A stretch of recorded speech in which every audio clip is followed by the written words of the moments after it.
Hello students, today we will see the new topic, that is limiting reagent. Okay, in the last session we studied about finding out the empirical formula as well as the molecular formula. Okay, hope you understood that and you have done the exercise questions also. Okay, now we will see what is limiting reagent. Now what is limiting reagent? Limiting reagent means a reagent which limits the reaction, isn't it? As we know, the reactants are converted into products in a chemical reaction.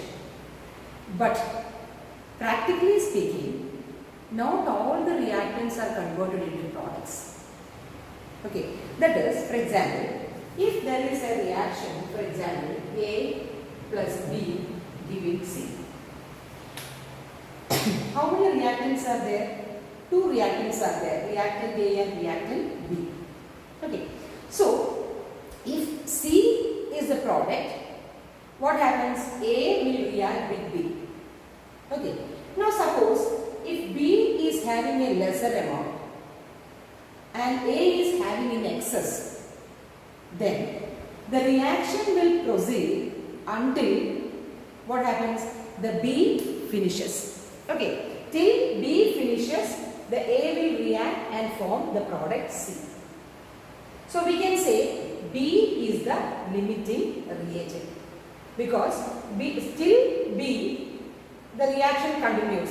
So after B finishes or the concentration becomes 0, even if the A is in excess, it cannot be converted into product. So the reactant which limits the reaction, a reactant which limits, that means controls, okay, if the reaction is called as a limiting reagent.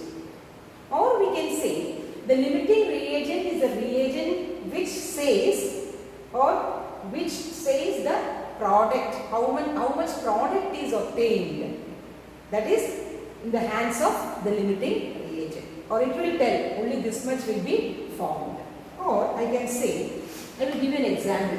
Okay, a simple example to understand. See, you have to make a cup of tea. Okay, now the formula for making a cup of tea. Okay, this is just a hypothesis. Okay, the formula for making a cup of tea is, that is 1 cup milk. Okay, 1 cup milk plus 20 gram of sugar. Okay, 20 gram of sugar will give you 1 cup tea. Putting tea leaves and all is okay. That is there, but still our fundamental equation for getting a cup of tea is 1 cup milk plus 20 grams of sugar will give you 1 cup tea. This is our basic equation for the tea, making of tea. Now, in the first case, if I have 1 cup of milk, okay, listen, just an example, that's all. 1 cup of milk plus 10 grams of sugar. Sorry, 1 cup of milk plus 50 grams of sugar. See, I have 1 cup of milk and 50 grams of sugar. Can I make 1 cup of tea from this equation? Yes, because I only need 20 grams and the 30 gram is in excess. So I can very well have 1 cup of tea. Okay. Now in the second case, see, in the second case I have, see, this is the first. So first I made 1 cup of tea. Now for the second cup of preparation of tea, I need again what? I need again 1 cup of tea. Sorry, 1 cup of milk. But is the 1 cup of milk is there? No, it has already, you made 1 cup of tea. So this is nil, isn't it? You don't have any cup of milk. But you have what? After 20 gram, you have 30 gram of sugar, isn't it? 30 gram of sugar. But can you make the cup of tea? No. Why? Because here there is no cup of milk. Which means this will decide, the cup of milk will decide the making of chai or tea. So then we can say this is the limiting reagent. Okay, hope you understood the analogy. Okay, so this is, so anything which says or which make the formation of product is called as a limiting reagent, or it limits the reagent, it limits the reaction. Actually, most of the reactions in chemical reactions are like that. There will have a limiting reagent if two or more reactants combine to give products, two or more products or one product. So limiting reagent is there. Okay.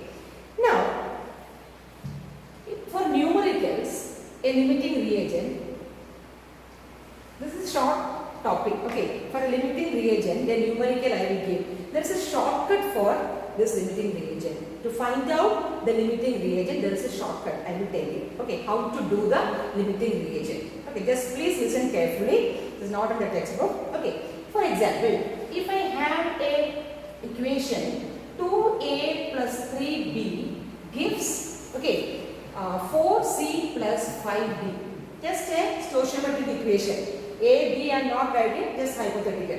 Okay, if this is the case, in the question, you are given number of moles of A is equal to 10. It should be given. Or if you are given the mass, you can calculate. Okay. Now, and the number of moles of B is equal to what? 50. Okay. Then the question is find limiting reagent. See?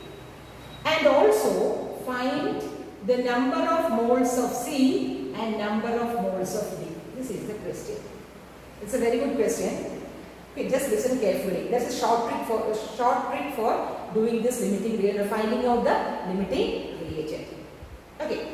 Now, see, listen. In this, what is stoichiometry? 2a.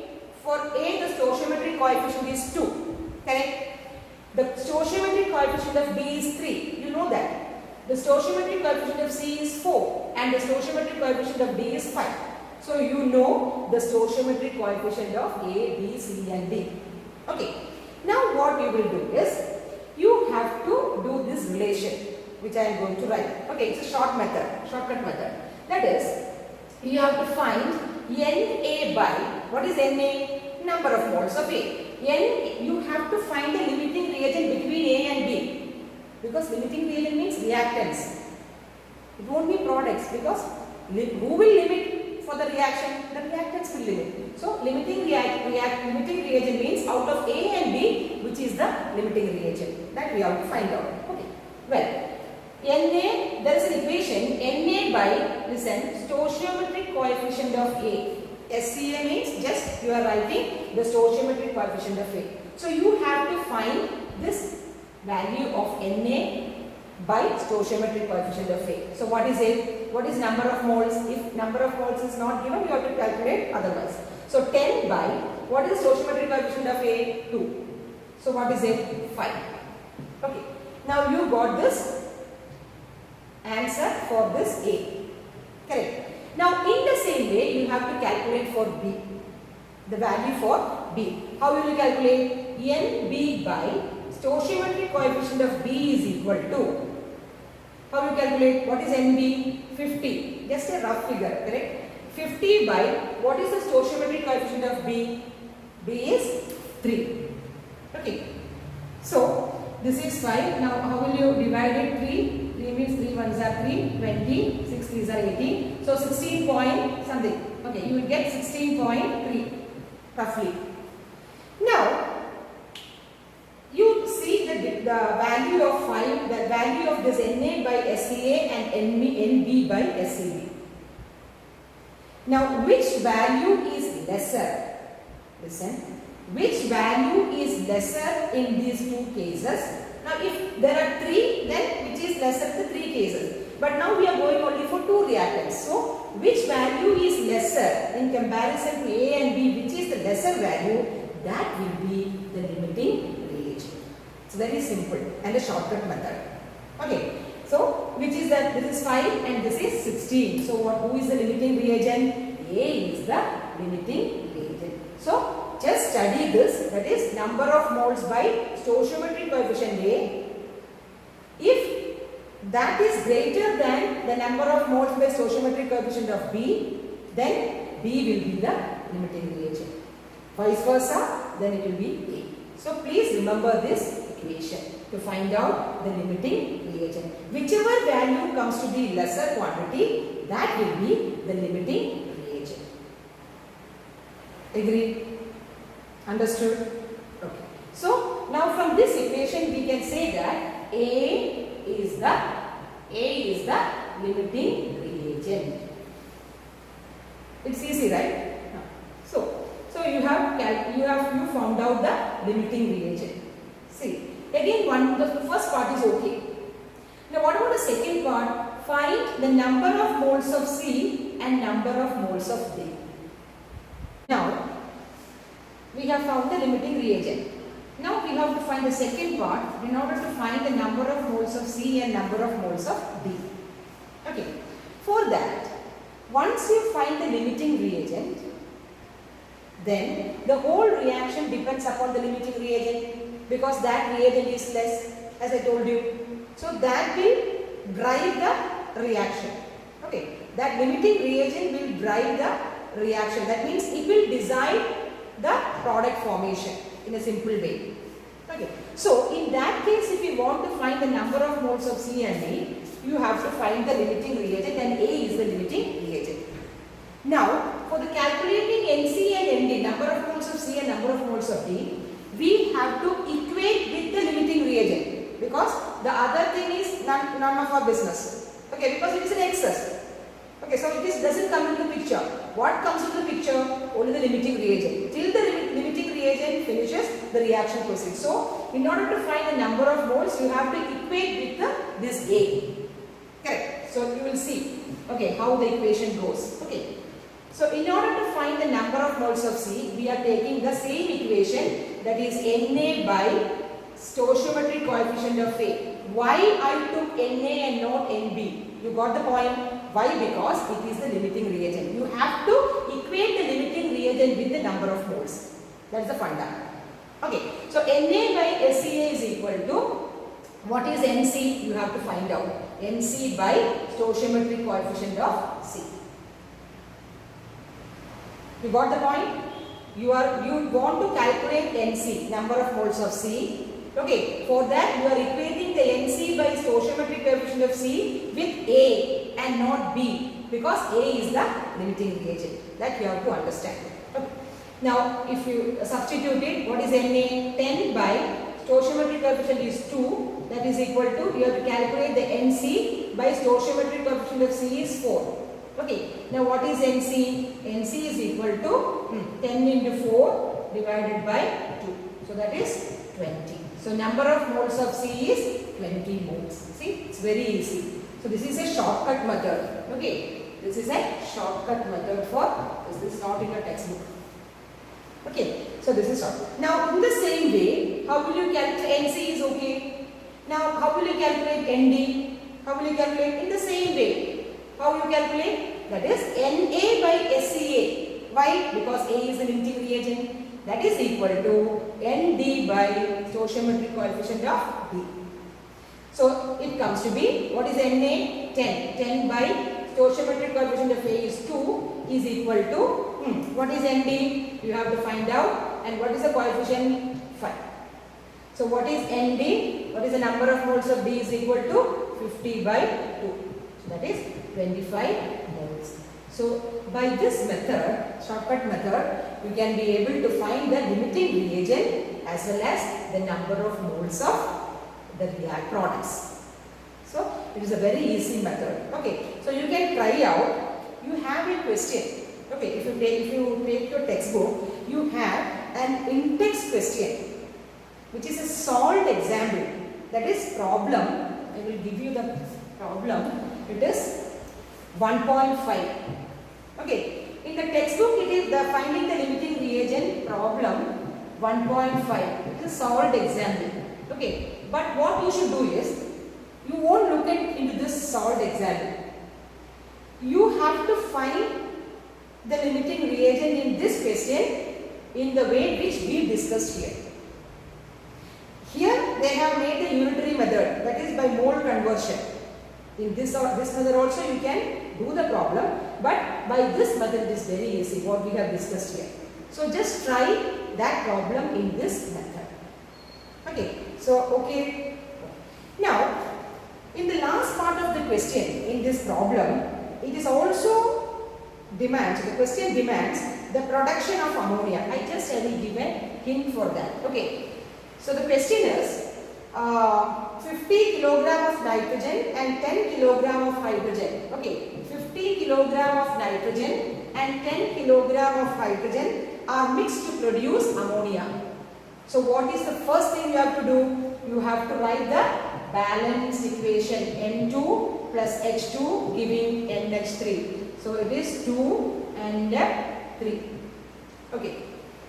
Then calculate the ammonia form and identify the limiting reagent in the production of ammonia. So now we discussed how to calculate the limiting reagent. Correct. You have to find the limiting reagent, whether it is nitrogen or whether it is hydrogen. It is easy. You just write out. Okay. If any problem, we will do it. Okay. Now, once the limiting reagent is found, you will get, if suppose if hydrogen is the limiting reagent, if suppose hydrogen is the limiting reagent, they have told the formation of ammonia, the amount of ammonia formed. That is the question. Now, how will you calculate the amount of ammonia? You know, in this equation, we can calculate the number of moles of ammonia. Isn't it? Number of moles. Because what is number of moles of ammonia? Number of moles can be calculated by number of moles of ammonia by stoichiometric coefficient of ammonia is equal to whichever be the limiting reagent. Correct? Whichever be the limiting reagent. For example, if it is hydrogen, number of moles of hydrogen by stoichiometric coefficient of hydrogen, that is 3. So this you will get. Okay, this you know. What is stoichiometric coefficient? 2. So you can calculate this, you will get from the limiting reagent. Okay, what is the number of moles? So from this you can calculate the number of moles of ammonia. That is okay. Okay. Now, once the number of moles of ammonia is found, okay, number of moles of ammonia is found, then how will you calculate the amount? What is amount? Amount of ammonia means mass. Okay. Now, how will you calculate mass? From the very familiar equation, number of moles is equal to mass by molar mass. See? Mass by molar mass. You know the number of moles. Okay. You have to calculate the mass. You know the molar mass of ammonia. What is molar mass? This is 17 plus 3. What is it? 19. Isn't it? 17, sorry. It's ammonia, no? Ammonia 14. Sorry. Really sorry. Ammonia is NH3. Nitrogen is 14 plus hydrogen is 1. 3 into 1, 3. So it is 17. Okay. So you have to multiply for calculating the mass. You have to calculate the number of moles into molar mass. So it is very, very easy. You will get in grams. So and you convert it into kilogram. But whatever be the calculation, you do according to that. So this is about the limiting. Okay, so you please solve the problem 1.5 in your textbook, which is a solved problem, but you should solve in this method which you studied now. Okay, so that is about the limiting reagent. Okay. Now, till now we have studied about the solid reactants and solid products. Okay, or gaseous reactants and gaseous products. Both we have studied. But in chemistry, solutions also has got a great important role. Next year we will study a chapter itself, solution. Okay, solution means what? For example, you know sugar solution, cane sugar solution, acetic acid solution, etc.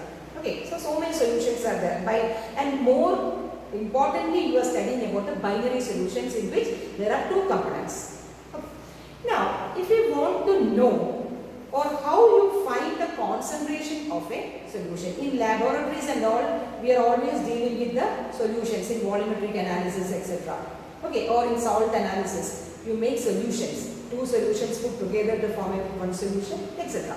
So, in order to find out the concentration of a solution, there are 3 or 4 methods by which you can calculate the concentration of a solution.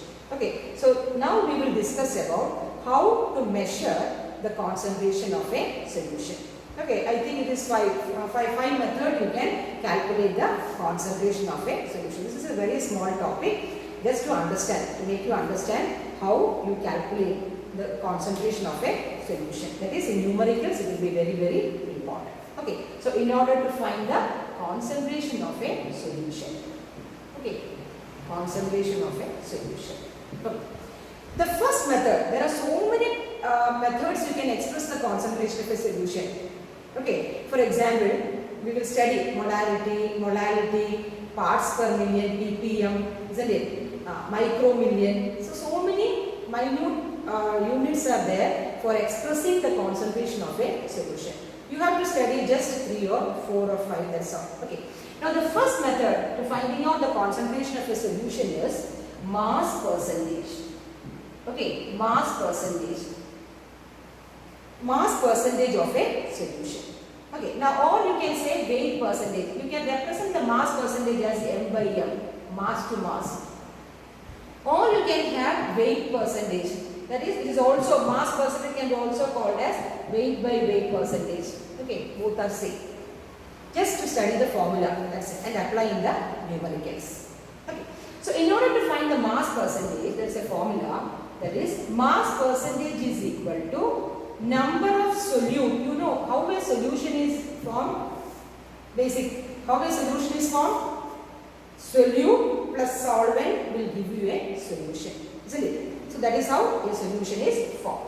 So mass, number of solute, no, it's mass, no. Mass of the solute by, okay, total mass, again mass, because it is a mass percentage, m by m. If it is a volume by volume, you will say volume and volume. Since it is a mass percentage m by m, we say mass of the solute by total mass of the solution. See the difference? Numerator it is solute. That is what? Solute means the small thing we have added in the solvent. You know, right? Solute plus solvent will give you what? Solution. Isn't it? So, mass of the solute, that is a smaller, lesser amount. Total mass of the solution. How will you calculate the total mass of solution? The mass of the solute plus mass of the solvent. Remember, solution means solute plus solvent. And the percentage. You will get into 100. Okay, you will get the mass percentage. It's very simple formulas. So how will you calculate mass percentage or weight percentage? Mass of the solute divided by total mass of the solution into 100. Clear? Now we will see the second method by which you can express the concentration of a solution. You know solution means solute plus solvent will give you solution. Okay, solute plus solvent will give you solution.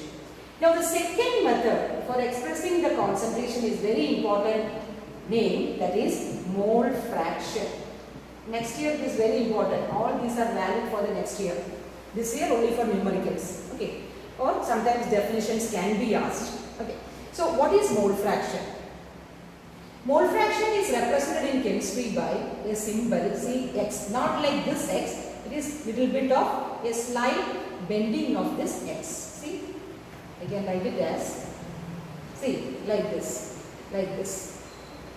Okay, and this is called as, you name it as chi, C-H-I. You call it as chi.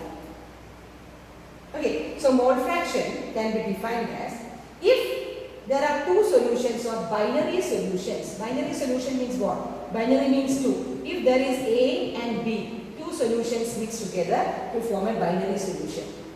Okay, then the mole fraction means the ratio of one of the solute. Listen, the ratio of one of the solute in the solution divided by the total number of the moles of the solution. Total number of the moles of the solution. So mole fraction means the ratio of the one number of moles of one of the solute in the solution divided by the total number of moles in the solution. For example, if there are two things A and B, binary solution, then how will you calculate the mole fraction of A? The mole fraction of A is equal to number of moles of A. The number of moles of solute in one component. divided by the total number of moles in the solution. So if the solution contains A and B, if the solution contains two things, A and B, then you can calculate the mole fraction of A is equal to, how will you calculate? The number of moles of A. See, if I am telling about number of moles, in the question if it is not there, what you have to do? Again the simpler equation comes, N is equal to mass by molar mass. Okay, the related equations you have to apply. Okay. So, number of moles of A by total number of moles in the solution. That is A plus B. That is Na plus Nb. This is how you calculate chi A. Or Xa, if you want to say Xa, that's okay. Okay. Now at the same time, how will you calculate chi B?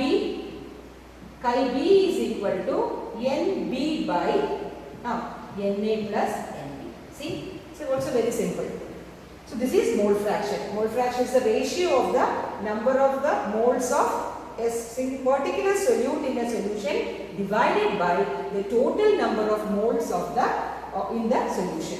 Total number of moles in the solution. So if it is A, the mole fraction for A is equal to number of moles of A divided by the total number of moles in solution. Since it is a binary, Na plus Nb. If it is a tertiary, Na plus Nb plus Nc. Like that. Okay. Now chi B is equal to Nb by Na plus Nb. There is one more thing.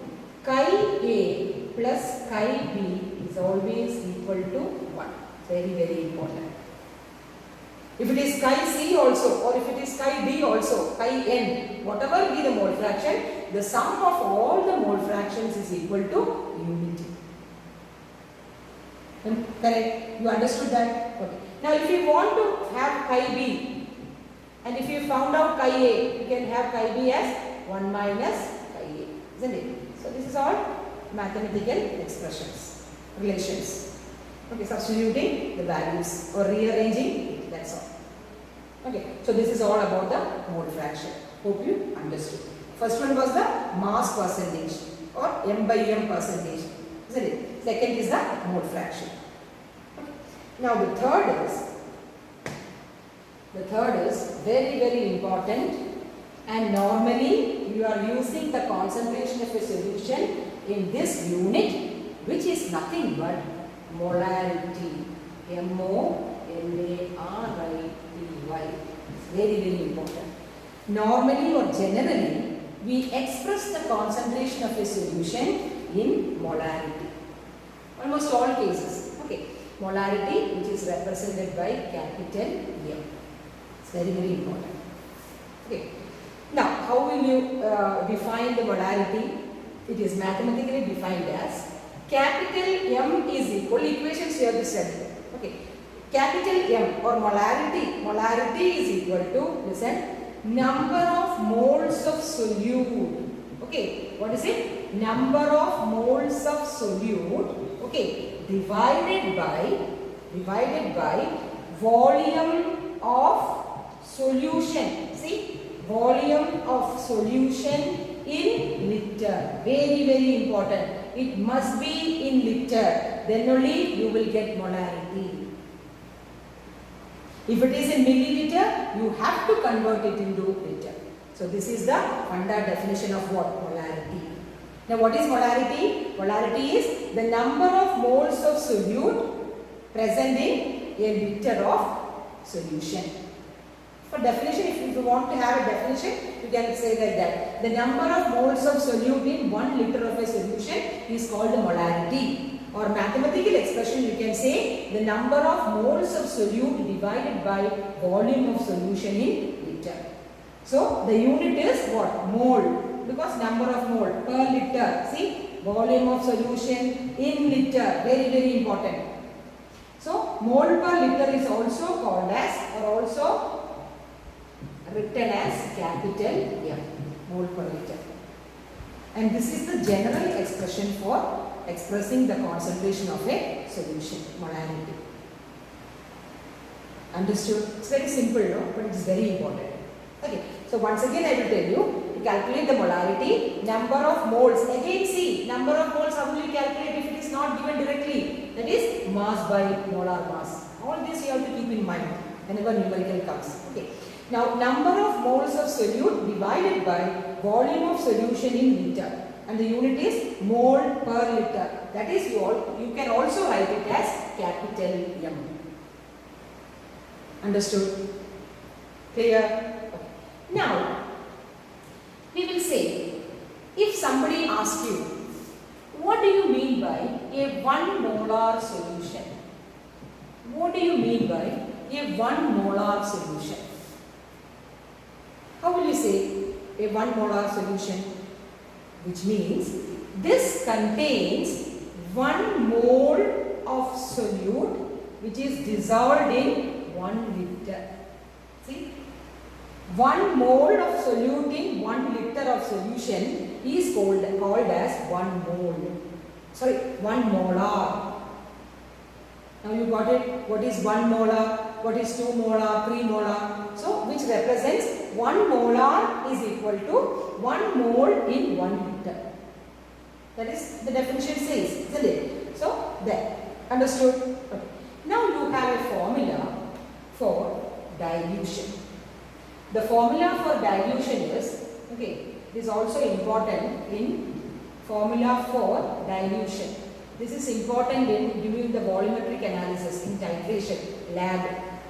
Formula for dilution. There also you have to study about the molarity and normality, because they in one experiment they say make a 0.1 molar acetic acid solution or 0.01 molar oxalic acid solution prepare. Okay, so you have to calculation there also comes. So you have to know the funda. What is molar? Okay, 1 molar means 1 mole in 1 liter solution. Okay, 1 mole of the solute in 1 liter solution. 1 molar NaCl means 1 mole of NaCl in 1 liter solution. Correct? That's okay. Now formula for dilution is, see, M1V1 is equal to M2V2. See, very important. In numericals can come. M1 is the molarity for the first solution. V1 is the volume of the first solution. Molarity of the second solution. Volume of the second solution. So if we want to calculate the volume of the second solution for dilution, how much volume is needed, you can have this equation. That is equation for dilution. This is called as equation for dilution. That is M1V1 is equal to M2V2. Clear? So that is about the molarity. That is the number of moles of solute divided by the volume of the solution in liter. Okay. Now comes the last one. That is the last thing, how to represent the concentration of a solution. That is called as, it is also very important, it is called as molarity. See, the other one was molarity, molarity, L-I-T-Y. And it is represented by small m. See the difference? Molarity, capital M. Molarity, small m. Okay. Now we will see how you represent a molarity or 1 molar solution. See, molarity M is equal to, listen, molarity M is equal to number of moles of solute, the same in the numerator, number of moles of solute, okay, divided by mass. It is not volume. Listen, mass of solvent. Molarity, volume of solution in liter, but molarity, mass of the solvent in kg. Very important. See the difference between the molarity and the molarity. Molarity means number of moles of solute divided by mass of the solvent in kg, which is what? Mole per kg. Or this is called as small m. So the unit is mole per kg, or you can say it is small m. So is it clear? The molarity, mole fraction and the mass percentage. So these are the new terms for what? For finding out the concentration of a solution. Now what is solution? A solute plus solvent will give you solution. Okay, so this is about the expressing in different ways the concentration of a solution. Okay. Now we will see one numerical relating to this molarity and molality for your concern. Okay. See, the question is, listen. The question is, calculate the molarity. Okay, now we are going to calculate molarity means what? Capital M. So calculate the capital M, okay, of NaOH. What is NaOH? NaOH is sodium hydroxide. So calculate the molarity of NaOH in a solution prepared by dissolving 4 gram. I am not writing the full question just to understand, that's all. So by preparing 4 gram, by dissolving 4 gram in enough water, okay, in enough water to form 250 ml of the solution. This is a question. See, how will you go for it? The question is, find the molarity of NaOH solution, and you are given 4 gram of NaOH is dissolved in the respective water to form 250 ml. Now if a question comes like this, first what you have to write, you have to see what all are given in this. Now in the board exam, in the CBSE board exam, the mark distribution for the numericals you know. In the 10th also you have written the board, so you know very well. First is you have to write what all are given. First. Now second is what? Second is the formula. Second is the formula. Now third is what? Substitution in this values. Substitution of values with units. Very, very important. Here they will lose marks. Okay. And the fourth one is answer with units. So this is the stepwise thing for the numericals. Okay, so please remember that this is how the mark distribution in the CBSE. Okay. Now in this, if this numerical is concerned, you have to find the molarity. So what you have given? You have given what?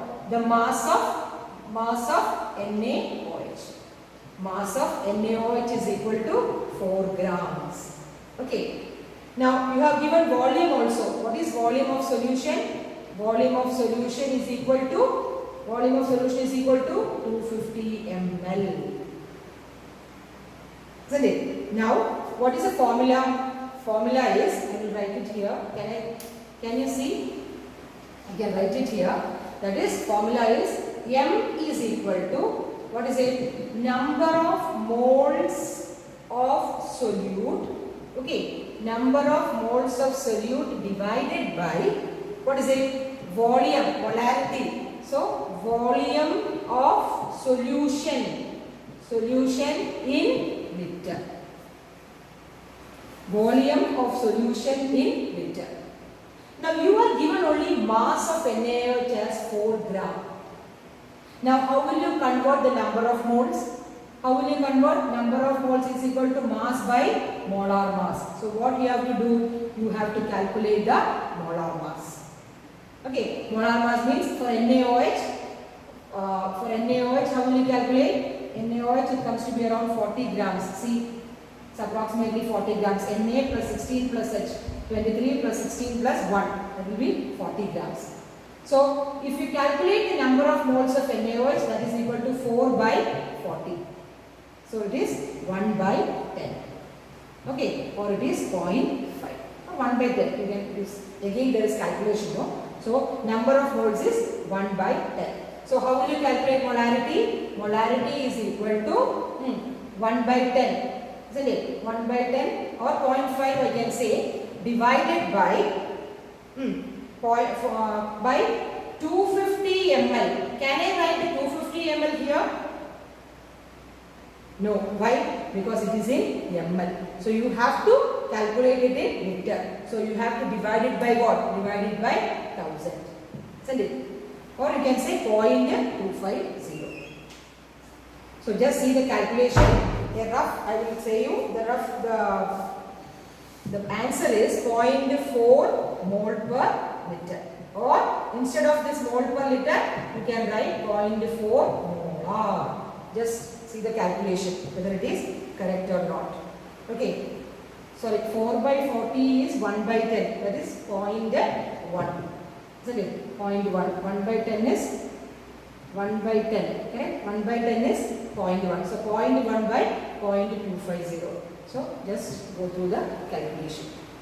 Okay. If there is any difficulty, we will see later. Just check whether I am writing right or wrong, because sometimes we make mistake, no? So just be careful. Okay, this is 1 by 10, that is 0.1. Okay, 250 by 1000. Just calculate it. You have to get 0.4 mole per liter of molarity. So now we calculate. Now you know how to calculate the molarity. So that's all for today. And by this, the first chapter is getting over, and you have to do some homeworks. Okay, if you see the exercise, I am very happy so many children has done the homework. In this you have to do from yes 1.23 to 1.36. See, the homework is 1.23 to 1.36. Just try to do that. Okay, otherwise I will discuss it in one more class. Okay. So that's it. Thank you.